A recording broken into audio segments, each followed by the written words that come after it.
your life. In recent years, the lines of gender have become less binary, and we've come away from seeing gender as this or that, and we've seen gender as more of a spectrum. We've tried to stop seeing men and women and thinking that they can only fit into one gender role. Well, I go to a high school that was founded in the 1860s, before any of this even became a concept. To an outsider, this school represents a relic from an older time. They may think that it emphasizes old ideas, and as we hear a lot, they may think that it's a jock school. Some may even question that it has anything to offer in 2020. Many San Marino, Pasadena kids may regard it as less highly than their other options like Flintridge Prep or Polytechnic. And they may question the quote-unquote gimmick of going to an all-boys school in 2020. What does it have to offer? Haven't we moved past all of this? Well, being there for about half a year and seeing my brother grow there for 4, I can say that many assumptions were wrong. Traditionalists, opponents of this new gender issue, may say that we should still impart traditional masculinity onto younger generations. And personally, I agree. The question now becomes, how do we impart masculinity on younger generations without also teaching backwards masculinity?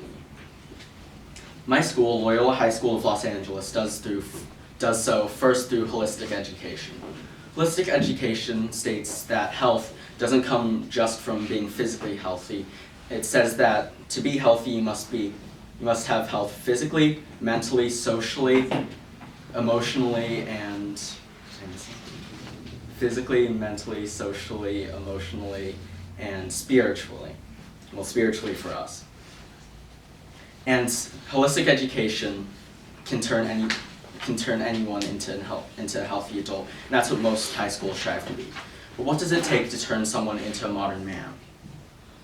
Loyola's motto is that it will turn you into man for and with others, and I think that encapsulates traditional masculinity very well. This statement has evolved over time. When my brother joined, the motto was just men for others, but it's changed so that we emphasize being a man who helps others at all times as well. And being a man for and with others, to me, is what a good leader, a good person, and a good man should strive to be. This motto emphasizes 3 things prominently: brotherhood, service, and leadership. Being a man and a leader shouldn't be just about being for others, but also with them. I run cross country, and when I'm running with my team, them encouraging me isn't the only thing that helps me to keep going, but it's also to know that they're suffering along there with me. And to me, the environment of Loyola screams brotherhood. I get along with almost every Loyola guy purely because of the fact that we all go to the same school. And since I know that our brotherhood is so strong, I know that I have people to count on if I'm facing issues in my life. As I mentioned, my school tries to cultivate leadership. From our motto to our graduate and graduation values, Loyola emphasizes leadership in almost everything that we do.